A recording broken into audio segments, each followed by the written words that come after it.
the Vienna Declaration on Program of Action gave life and strength, and that human rights should be interpreted at present times conditions. So it's always evolving. And all the issues of discrimination, they get new meanings, new concepts, guided by the principle of efficiency. So human rights, they have to be not only formally provided by the law, but they have to be really effective. And I think this is in this context that we are discussing not only communities discriminated on the basis of work, on descent, but most importantly, women in this such context. We will be dialoguing about intersectionality. This is a key vital topic, sometimes intricate, very intricate during the negotiations of the Human Rights Council.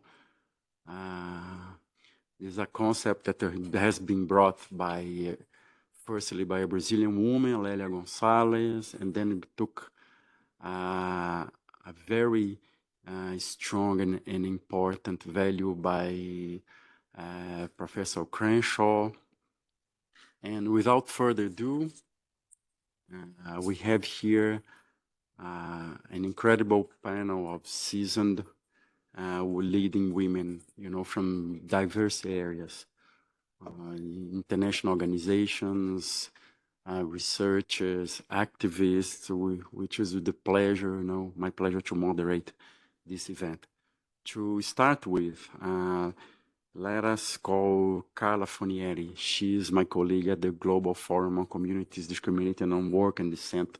And she'll present a few words on what is this concept and involved intersectionality. Please, Carla. Thank you very much. Good afternoon, everyone. It's a real honor for me to be able to give those introducing words on communities discriminated on work and descent. As I am an interpreter, a linguist, allow me perhaps to focus on the terminology, on the importance of words, of being able to name things. It's by naming complex phenomena, describing them, that we can truly tackle them. And discrimination based on work and descent is one such complex phenomenon. It refers to the marginalization and exclusion and violation of human rights of hundreds of thousands of communities because of their social stratification based on the interplay between work, which is prescribed, associated with them generationally, and which is considered one way or another as impure. Work and descent. Whether or not a person actually is involved in a particular form of labor already doesn't matter.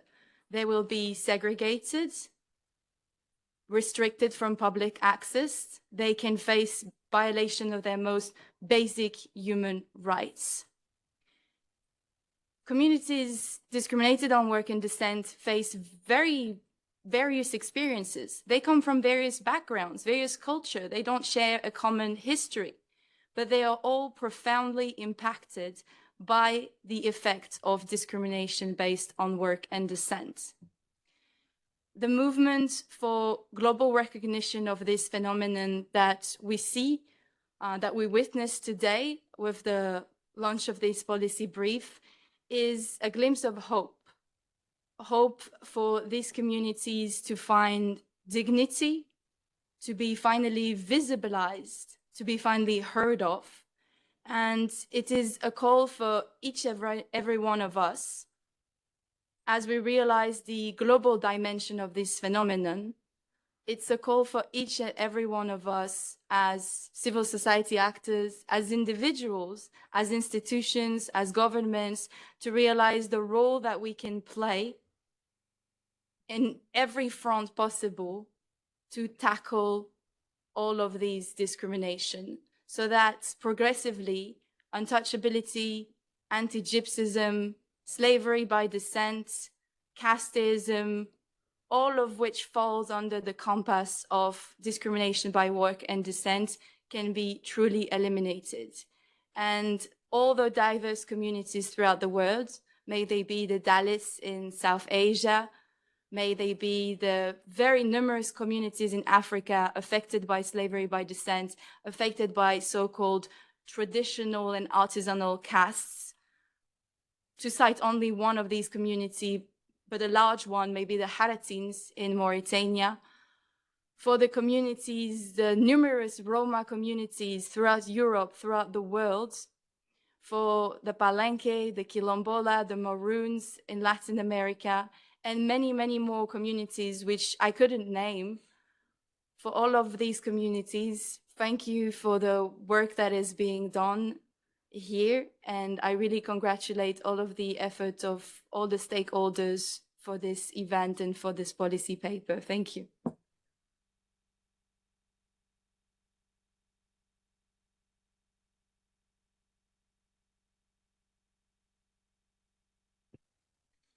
Yeah. Thank you, Carla, for these strong and introductory words. We keep with the message that words matter, words wound, and words impact. You know? On your tables, you have it here, the policy brief. You know, women belonging to communities discriminated against based on work and descent. So we truly hope that this policy brief is able to dialogue, elaborate further on intersectionality, and have practical results on inclusion, on equality. You know, now we have also the pleasure to go on a more specific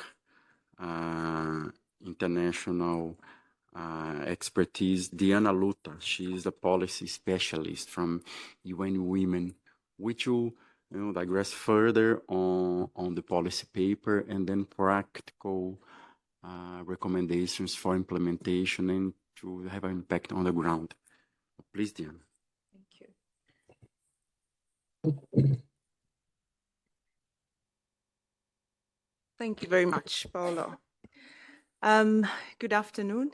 On behalf of UN Women, I commend and acknowledge the attention that today's convening brings to such an important topic, as we've had, that advances the fundamental work of the United Nations, with specific attention to the human rights pillar. Just days ago in New York, during the 80th session of the UN General Assembly, the world marked exactly 30 years since the Beijing Declaration and Platform for Action, a historic milestone for gender equality and women's rights. As a result of its implementation, today, more girls complete school than ever before. Maternal mortality has nearly halved. Women's parliamentary representation has doubled. And most countries now have laws protecting women and girls from violence. In the past 5 years alone, almost 100 discriminatory laws have been repealed across the world. These achievements result from dedicated multi-sectoral efforts, including by feminist movements, by governments, by multilateral institutions, demonstrating that gender equality actually delivers results.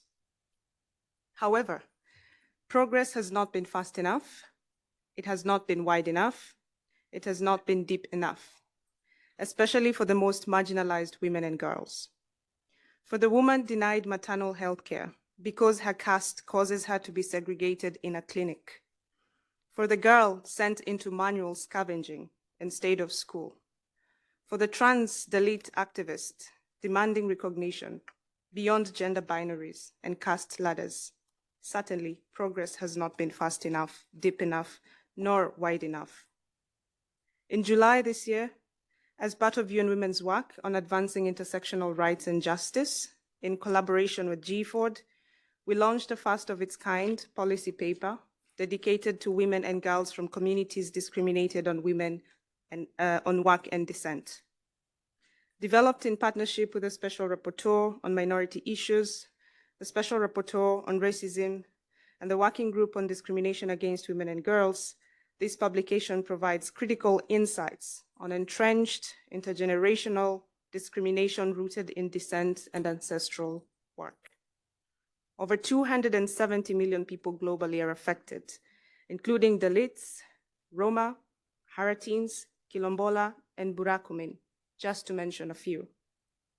Of these, more than 135 million are women and girls, whose experiences of discrimination are further compounded by gender. While some efforts are being made to address this, for too long, women and girls from CDWDs have been invisible in legislation, development, and human rights discourse. They endure codified, embodied, and generational violence. Beyond exclusion, many continue to face ritual servitude and forced labor, sexual exploitation tied to notions of purity and pollution, attacks on their bodies, sexuality, and reproductive autonomy, systematic denial of access to education, healthcare, housing, and decision-making spaces. Discrimination based on work and descent is not gender neutral. Addressing it requires structural and transformative interventions that recognize women and girls from communities discriminated on descent and rights on descent as rights holders and agents of change, not as victims of fate. In line with its mandate, UN Women supports member states alongside civil society partners, including from communities discriminated on work and descent, to address issues affecting them.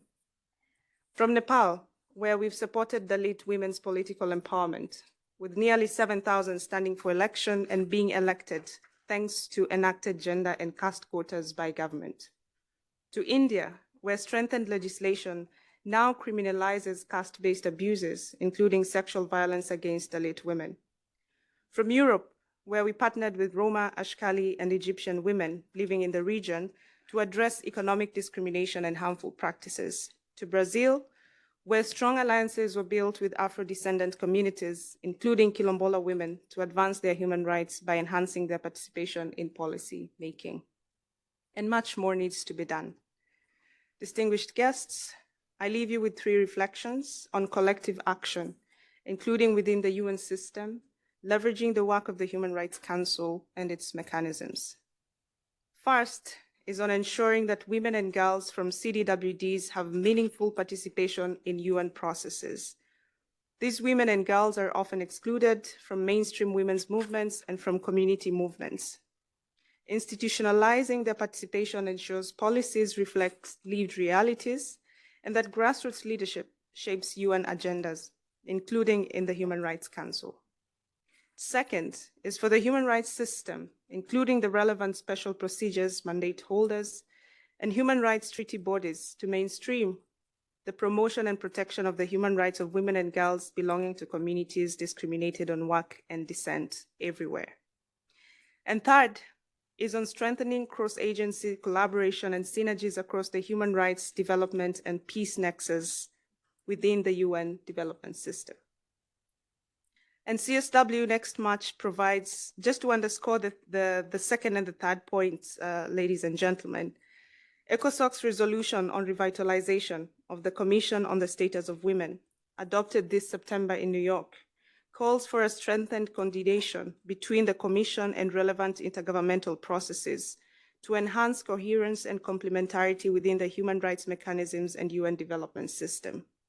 And CSW 70 next March provides a platform to amplify and trench discrimination against women and girls and discuss concrete measures to urgently address them.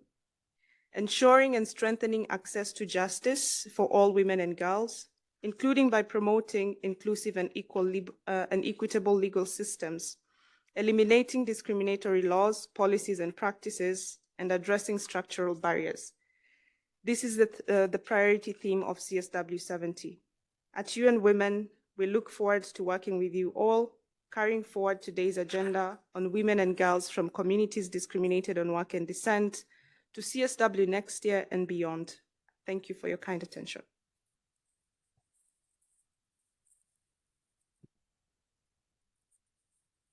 Thank you, Diana, for this powerful and very detailed sets of 3 calls to strengthen the work. With these 3 strong calls, we have the pleasure now of having Dr. Simona Torotkoy. She's both an activist and a senior researcher on the topic, has contributed extensively to our policy paper. She is also my colleague at the Global Forum on Communities Discriminated on Work and Descent. So what is the pickup from these three very structured calls?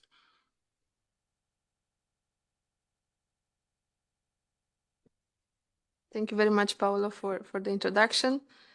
And indeed, it is a very it's an honor for me to join this group of panelists, and I'm so happy that you accepted this invitation to raise awareness about the situation of women discriminated based on work and descent. As some of you have mentioned, we are at the intersection of many layers of discrimination and violence as well, and this is not in some cases it's caste, ethnicity, class, but of course the issue of gender is quite significant. A Roma woman in Hungary, for example, might face discrimination not only because of her ethnicity, but also because she's a woman raising her children alone in a segregated neighborhood. Or similarly, a Dalit woman in India might face violence not only because of her caste, but also because of her refusal to perform traditional caste-assigned labor. So as someone from the Roma community myself, with a research and an activist background, I have worked closely with CDWD women across all the regions that my colleague Carla has mentioned. And we have heard countless stories of violence, of abuse, of denied access to education, to services, especially gender-based violence in its many forms. But most importantly, I think what's specific is the pressure to perform exploitative work. And here I'm thinking also about the Haratine women in Africa still subject to intergenerational slavery and unpaid forced domestic care work and all the rest. And also what we also feel that is missing, I think the UN Women example with supporting Dalit women in Nepal to participate in decision-making processes is important because many of our women don't have even the lowest level of participation when it comes in all sorts of decisions, starting with their families to, let's say, even local or national level decision-making processes. So many times, if there are some decisions about us as women from these communities, decision makers never understand our experience, nor they share the same type of understanding of what we are experiencing. Very specifically in Central Eastern Europe, the region I come from and where I lived, I'm living, there are several reports, and I think Human Rights Watch and several others have raised awareness about the specific challenges of Roma women, especially when it comes to segregated maternity wards, denied access to gynecological services, but also all sorts of violence performed against Roma women. Last year, I think a Roma woman gave birth in front of the hospital in Romania, the country I'm coming from, just because she was a Roma and the healthcare didn't allow her to step into the hospital. But despite these challenges that I think the policy paper is clearly illustrating, and very surprisingly, I could see how much the challenges that Roma women face are similar to the other groups. So despite these challenges, I think we are quite resilient. We are organizing ourselves. We are organizing ourselves for the last few years to participate in the status on the commission on the Status of Women. It's very difficult to bring grassroots voices to this type of level, especially UN not being a place that we have been, familiar with. So we are resilient. We try to organize ourselves. But of course, the lack of data makes us invisible, both in community-specific frameworks, but also in mainstream gender frameworks. And I tend to say, especially in the European context, that this invisibility in data is not accidental, but many times it's on purpose. It's a result of systemic neglect, of lack of political will and interest from the relevant stakeholders to document these blind spots, but also to address the policy gaps that are quite obvious that are there. The Human Rights Council and other UN mechanisms have done some progress in the last few years, but I must say that many of these are quite fragmented and siloed, if I may. And I really want to thank High Commissioner Volker Turk and his team that for the last few Human Rights Council sessions, he has acknowledged the specific challenges that many of our communities are facing. And I think raising awareness in the Human Rights Council brings us a lot of visibility, and let's say it's an anchor for us to push for our agenda and for our advocacy work. Yes, in many, despite, as I said, our years of advocacy, I joined this global forum a few years ago, but I know before my colleagues have focused a lot on women's rights. So despite years of advocacy, this invisibility of women is still persistent. And if you just look at the Universal Human Rights Index, you can see that many of the references on women from our communities are missing. So it's just Roma in general, not even specifying Roma youth or Roma women. So I think that still gives us a lot of work. And going back to Carla's point, are we being named? Our rights addressed clearly and fully in these frameworks? And the answer, of course, is not yet. But this paper, I think it's a milestone, and I'm very happy that UN Women, I'm very grateful to UN Women that they have taken the lead on this. It's a starting point for us to strengthen our collective work. And it's important because it's a key document, it's the first document that recognizes the challenges that women from communities discriminated in organizations are facing globally, not as individual communities, but as a global phenomenon.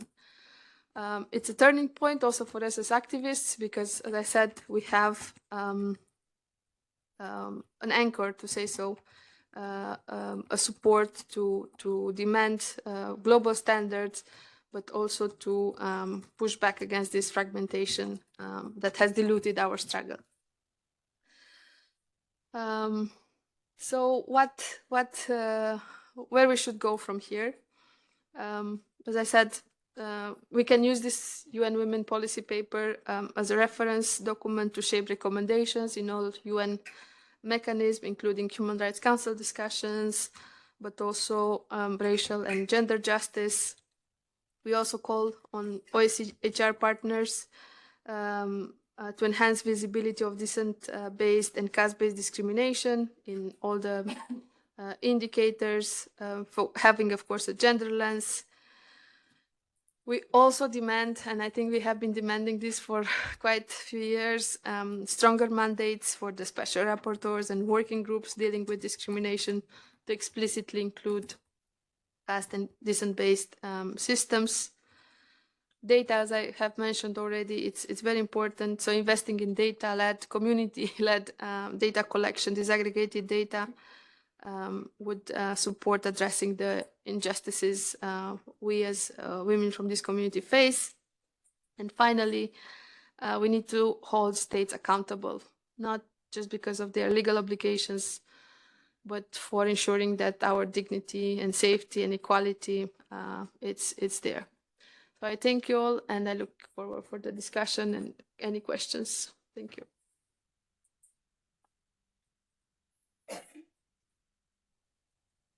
Yeah, thank you so much, Simona, for your inspiring work and working on something practical. It's a proposal to address fragmentation in our topic. Many communities, particularly women, sustaining discrimination work and dissent, they are trapped in one of the worst forms of discrimination, which are the several forms of contemporary slavery. And to address this topic, we have the honor of having here Sata Yene. She's a human rights officer working with special rapporteur on contemporary forms of slavery. So please, Satya, you have a... Thank you very much, and good afternoon, Excellencies, colleagues, and participants. It's an honor to be here this afternoon and to contribute to this important discussion. I wish to thank the Global Forum of Communities Discriminated on Work and Descent for the opportunity to take part. And the Special Rapporteur on Contemporary Forms of Slavery, Tomoyo Okata, sends his warm regards. He's not based in Geneva, so he's not here today, but has a particular interest in this topic. So the slavery mandate has examined descent-based and caste-linked practices through country visits and thematic reports. And these findings show that such practices disproportionately affect women and girls, and therefore an intersectional perspective to this issue is indeed important. In my remarks, I will briefly highlight some general observations from the perspective of the slavery mandate and share some insights from country visits undertaken to Mauritania, Sri Lanka, and Brazil, and also suggest some recommendations on how discrimination based on work and descent could be addressed by states and other stakeholders. Discrimination based on work and descent is deeply rooted in social hierarchies, and it pushes entire communities into the most dehumanizing, exploitative, and degrading forms of work, as the Special Rapporteur highlighted in a report focusing on minorities presented to the Human Rights Council in 2022. He stressed that women and girls experience intersectional forms of discrimination based on class, gender, caste, and religion. So, bluntly put, solely based on their descent, many of them are doomed to become enslaved. Consequently, women and girls from these communities are overrepresented in domestic servitude, in hazardous and demeaning work, debt bondage, and exploitative supply chain labor. They also face high rates of sexual violence and harassment, as we have heard, in and outside the workplace, risks that are often compounded by stigma, poverty, and limited access to essential services. These are not isolated incidents. They are structural outcomes of deeply discriminatory and patriarchal norms, as well as of gender and other forms of inequality. For example, Dalit women in South Asia are systematically denied choices and freedoms across all spheres of life. Many carry out manual scavenging, widely regarded as forced labor and a contemporary form of slavery. Even where caste-based discrimination is prohibited, weak enforcement of laws, as well as stigma and the absence of sex and caste disaggregated data, makes justice elusive. In Sri Lanka, where the Special Rapporteur undertook a visit in 2021, we spoke with members of the Malaya Tamil community in the country's central highlands. The Malaya Tamils were brought from India to work in the tea plantation sector over 200 years ago under the British colonial rule, and today they continue to face intersecting forms of discrimination. Many are exploited in plucking tea leaves, and women generally work twice as long as men to earn the same salary, as was highlighted in the report on Sri Lanka. In many plantations, there's no access to sanitary facilities, which puts women at particular disadvantage, and it exposes them to sexual harassment. We also witnessed that their living conditions in so-called line houses were highly degrading. Turning now to Mauritania, where the Special Rapporteur undertook a visit in 2022, slavery-like practices rooted in descent persist even though slavery was outlawed in the country. Women and girls from the Haratine community continue to be enslaved in domestic servitude, suffering not only severe forms of labor exploitation, but often they are forced into servile marriages in which all aspects of their lives are controlled by wealthy masters. Finally, just a few weeks ago, the Special Rapporteur undertook a visit to Brazil, where we spoke with Quilombola communities, and one elderly woman said that the slavery never ended for them and that they continue to be subjected to forced labor in coffee and other plantations.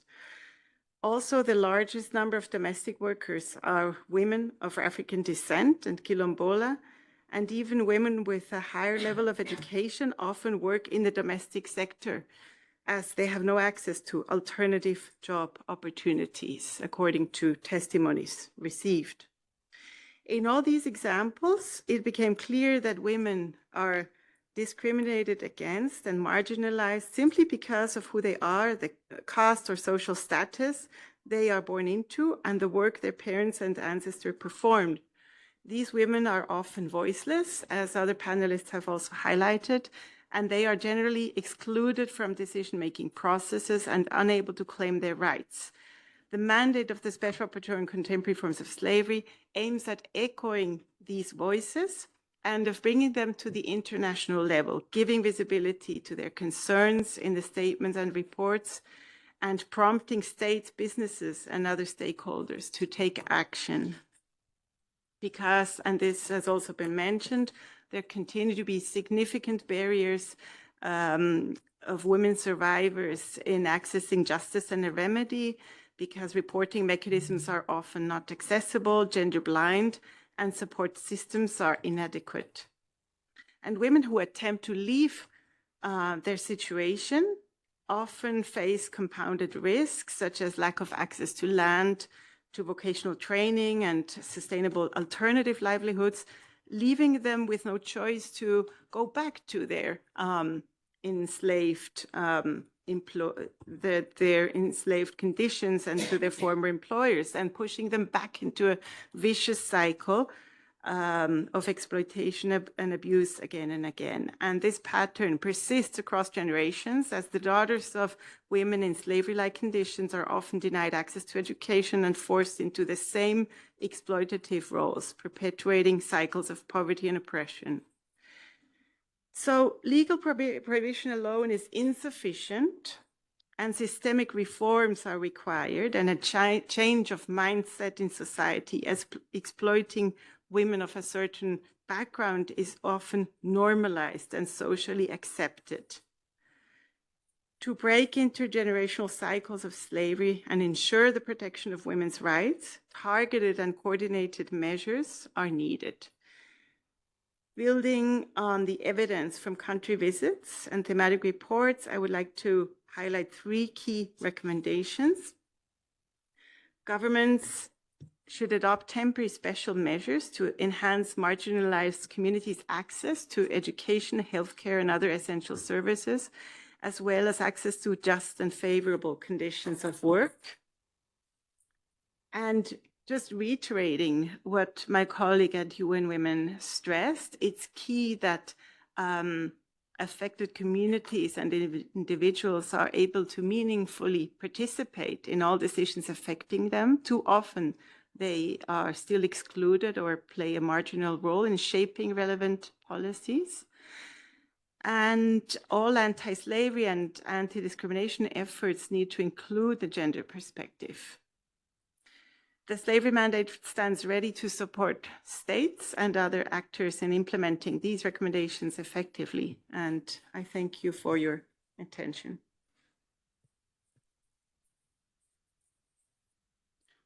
Thank you so much, Satya, for exploring all these compelling examples, to remind also the generational gap in which these women and girls fall, reminding that temporary special measures there, international obligations upon states ratifying both ICERD and the CEDAW, so they're not policy choices.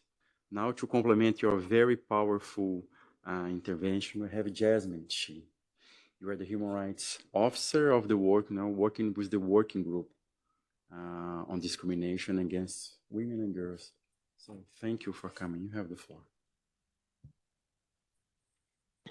Thank you very much. Good afternoon, Excellencies, colleagues, and distinguished guests.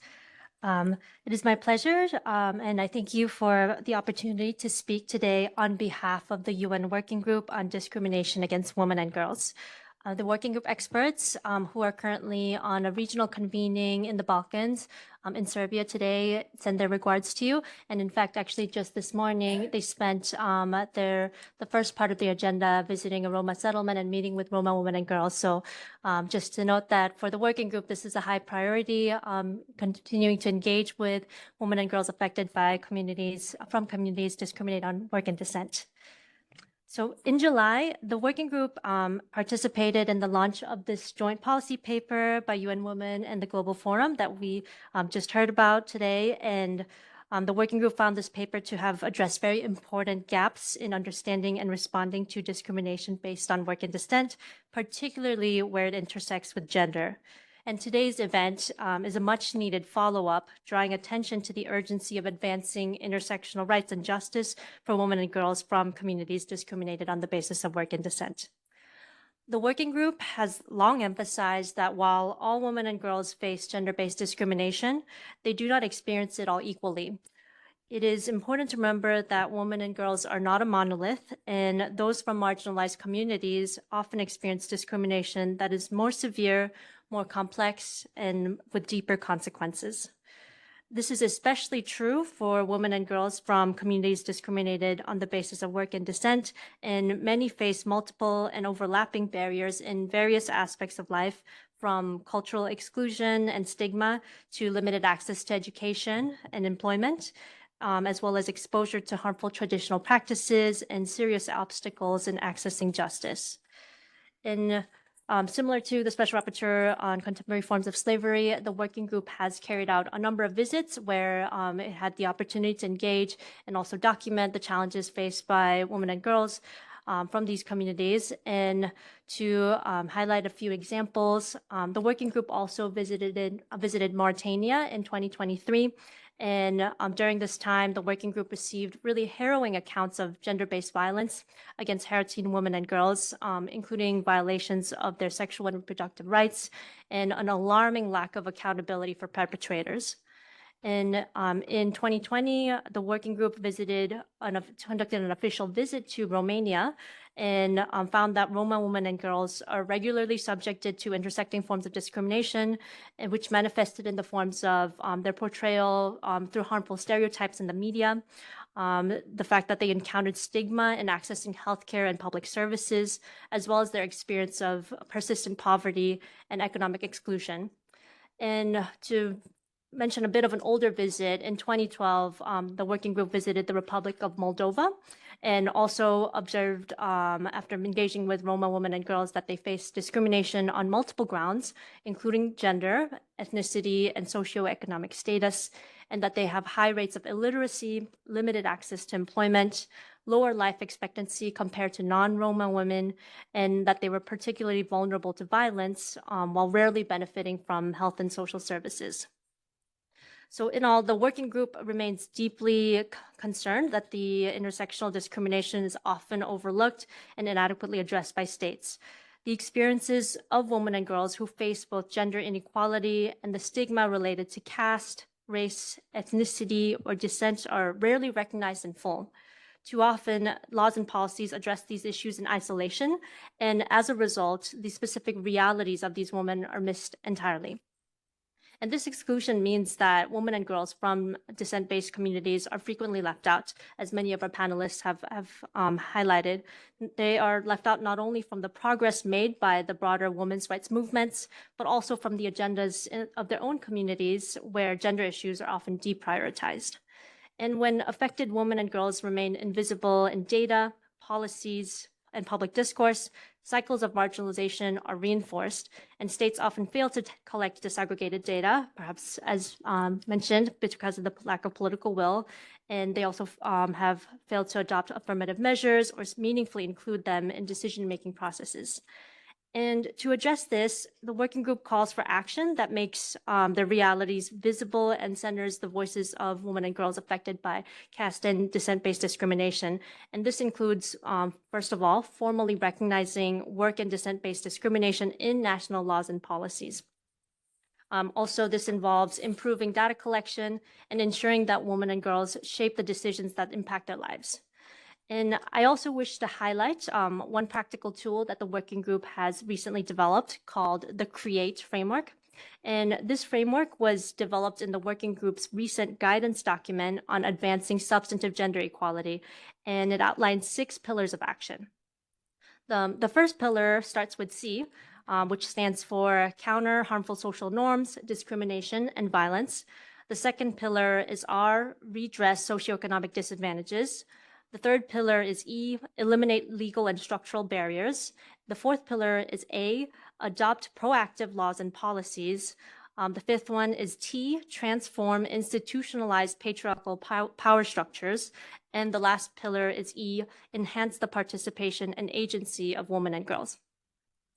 If applied with an intersectional approach, these 6 measures can help transform the lives of women and girls affected by descent-based discrimination, including caste-based systems. The CREATE framework provides a comprehensive roadmap for realizing their rights in political and public life, economic and social life, family and cultural life, as well as in health and safety. The working group will continue to advocate for the implementation of this framework in ways that reflect the lived experiences of all women and girls, especially those from caste and descent-based communities historically excluded from policymaking and progress. Ongoing engagement with women and girls from these communities remains a priority for the working group, as seen from just the activities they've been undertaking today. And the experts welcome information and ideas for strategic engagement through communications, country visits, and amicus briefs, among other tools. To conclude, the working group affirms its commitment to using its global mandate to elevate the voices of women and girls affected by work and descent-based discrimination. And the goal really is to ensure that their rights are not only acknowledged, but fully realized within institutions, policies, and systems that have too often left them behind. Thank you. Thank you so much, Jasmine, for your very rich exposition. Now we turn to Rory Montgomery. You were the chief of the Asia Pacific region of the OHCHR for your contribution.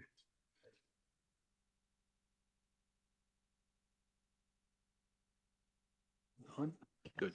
Thank you very much, Chair. Thank you, panel. Thank you to the organizers for convening us and the invitation. And I'm very pleased that you've been able to hear from different colleagues in the office working with different mechanisms about the way in which they have been addressing this issue. Just to say, for the High Commissioner personally, he has really attached importance to this. He had a very, very positive meeting with the Global Alliance maybe a year ago, a bit more than a year ago. And I think was deeply impressed by the way in which the different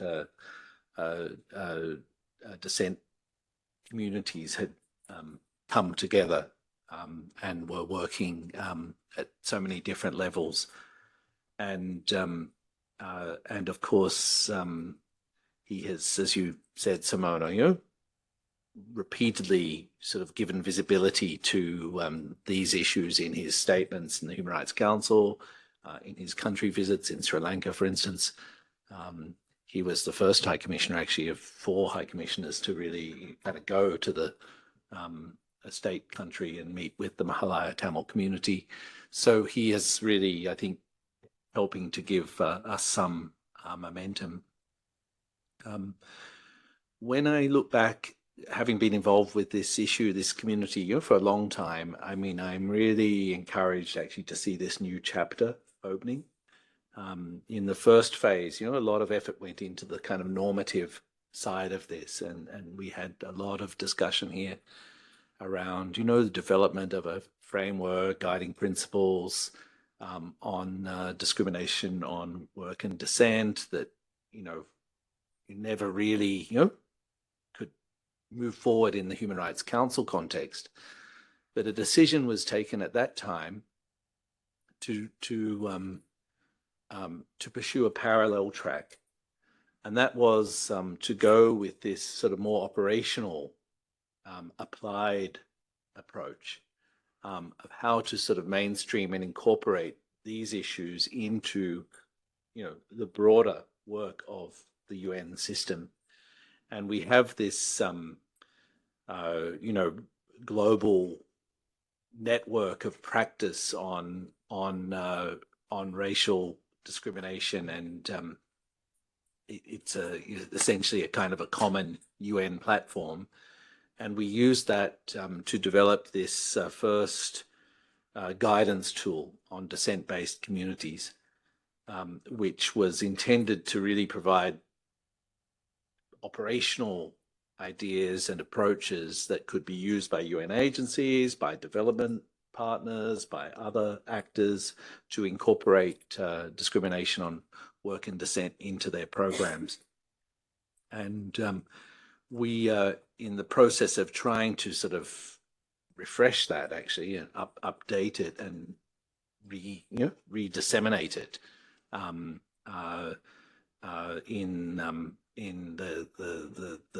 the next phase. But taking that as a starting point, I think it's very encouraging to now see that guidance being unpacked in different ways and developed further in different ways from an intersectional perspective. And in particular, this policy paper looking at the gender dimension of discrimination on work and descent is a really good example of that extension now into this understanding of intersectionality, and I think is a very useful sort of complement to the guidance tool. We are working on a number of other levels as an office. Many of you will be familiar with the work that we've been doing on comprehensive anti-discrimination laws, which again take this intersectional approach, so really trying to think beyond specific provisions with respect to different heads of discrimination to this more holistic and intersectional approach. And we begin to sort of work on these comprehensive laws in a number of countries. I mean, in my region, including Bangladesh, Indonesia, and Nepal. But interestingly, we also see them picked up in European countries, in Australia, in North American countries, as a result of the manifestations of this discrimination in diaspora communities as well. So I think this work on discrimination laws has emerged as a very important contribution to this agenda. The second thing I would say is around data, and we talked a lot, I think, in the different presentations about the disaggregation of data. Of course, within the SDG framework, we have indicators under SDG 10 and SDG 16, and the office has an important role in terms of tracking these key SDG targets. But of course, something like work and descent-based discrimination, fits both and falls between different categories. And this is why I think this approach of having a more intersectional and disaggregated approach to data is so important. And again, is something that can be contributed at an operational level by other UN agencies. And finally, just to say, I think through our field presence, particularly in the Asia Pacific region, we increasingly try to sort of generate activity, mobilization, capacity building, advocacy events around this theme. And so if you look back over the past few years, we did workshops in Nepal with more of a youth focus. We did workshops in Bangkok with kind of access to justice focus. We've extended into this follow-up to the Special Rapporteur's report on the state community in Sri Lanka.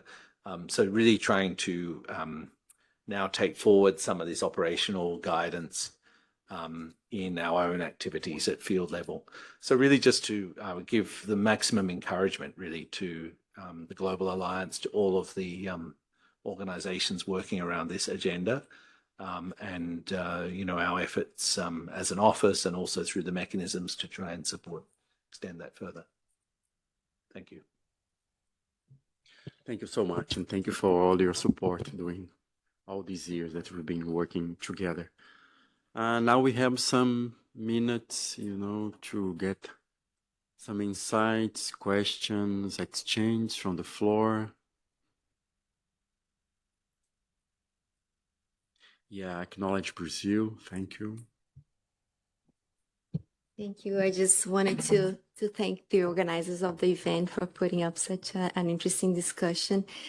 Brazil has been mentioned a couple of times, and it is a discussion of great interest to us to learn more and to see more work being developed on this issue.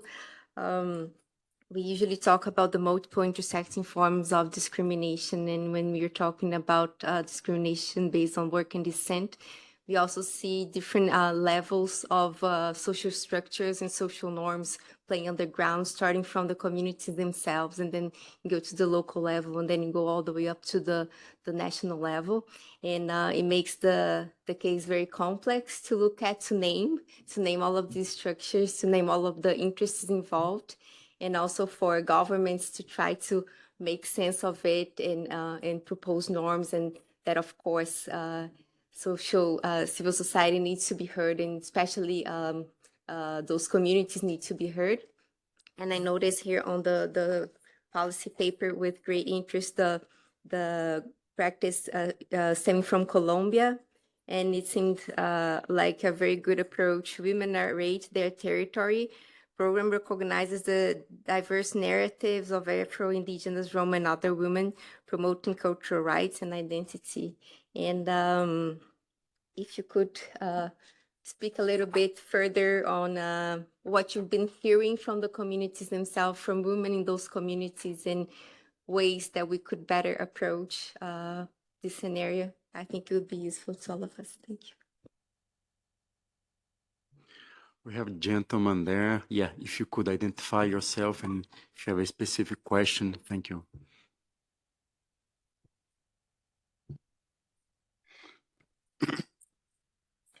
Thanks your invitation. This event, it's very important. I am trying to speak English, but my English not very good. I am Abdelgawad Ahmed. I am a lawyer and the Vice President Egyptian Bar and the Vice President Arab Union lawyer. But the important for me, I am president of NGO from Egypt, Arab Council for Human Rights in Egypt. I work with UNHCR 10 years, provide all legal aid, legal awareness, legal study with asylum. And I work with IOM by my NGO, no perfect, not government. And why I am this introduction? Because the woman, all the cases coming refer to me and to our NGO, I discover majority of discrimination or problem with the woman, especially the woman, she asylum or migrant come not having, I consider it's a big challenge because not awareness, not any information, not knows.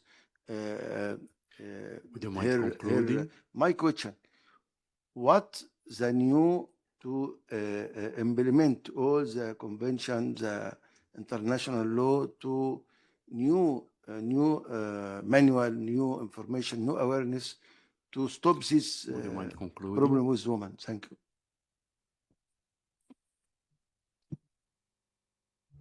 Thank you. Anyone else? Yeah. I think we have one more speaker from our panel, who is Asang, and we have 6 minutes. So, yeah, let me warmly introduce to our side event, Mr.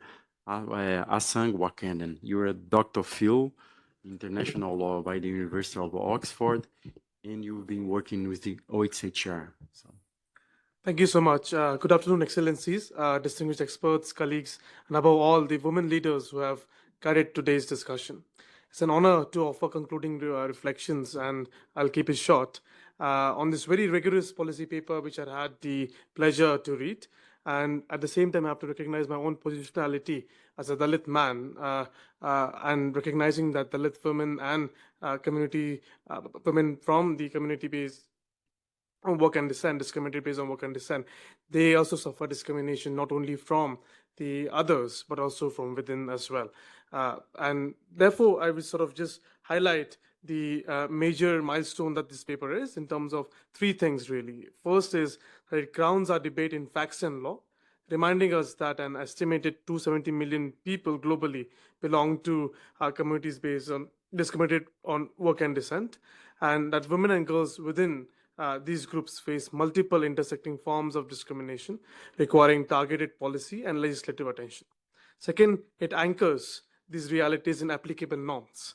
The various instruments that have been cited, and I will not go through all of them, but importantly and particularly the 2025 thematic report titled Intersectionality from a Racial Justice Perspective by the UN Special Rapporteur, Dr. Ashwini KP, a Dalit woman herself and one of the strongest voices globally on the issue, which emphasizes that racism must be understood as interacting with gender, caste, disability, and migration status.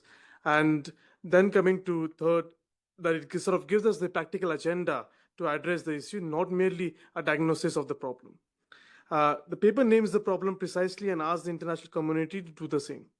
It argues the explicit use of the term caste and analogous forms of inherited statuses and support for its inclusion in Article 1 of ICERT, so that our legal instruments match the lived reality and accountability follows. It also calls for methodologically rigorous, context-grounded assessment and collection of disaggregated gender-sensitive data, which would help address the invisibilization of women discriminated based on work and descent, as my colleagues here have already mentioned. Second, the paper makes plain that discrimination based on work and descent is not gender neutral. Women face compounded exclusion across the life courses, sexual and gender-based violence, and trafficking used to enforce low status barriers to education, including algorithmic biases that hardcore paths prejudices, insecure housing, land tenure, etc. The sentence which sort of really stayed with me is that, and I quote from the report, the intergenerational nature of descent-based discrimination often condemns women to a lifetime of exclusion. Third, the paper also highlights and curates pathways by outlining the best practices. We hear of women's representation gains in Nepal, also the projects, initiatives undertaken in Colombia, and also just from practical advances in Roma's access to justice across Europe. Looking forward, it was difficult for me to add a recommendation because there are already so many comprehensive recommendations outlined in the policy. 2 minutes left. Sure, thank you. And I will add among the ones that are already mentioned is that I have one recommendation to contribute towards developing a robust evidentiary foundation on the intersectionality faced by women. I propose exploring the possibility of developing a global register of lived experiences of women discriminated based on work and descent, a multilaterally managed, survivor-centered, and rigorously developed register that documents lived experiences using the best in the field methodology. And the aim of this register could be for producing credible, disaggregated evidence to inform UN mechanisms and national plans. And finally, the message from today is very clear for all of us. Recognition without resources will not deliver justice. Pilot projects without policy will not endure. Participation without power is no participation. And in particular, participation without women discriminated based on work and descent in power is no participation and definitely not a justice at all. Thank you. Thank you so much. Thank you so much. We had a rich and inspiring panel, of strong women and men also, through activism policy, the several UN levels. The conversation doesn't stop here. It's just one chapter, one occasion that we can continue in so many other venues. So, now rigorously finishing our event at 4 p.m. We thank you so much, for the technical team, for the OHCHR colleagues always helping us, for the panelists, and thanks to you joining this event. So the session is closed.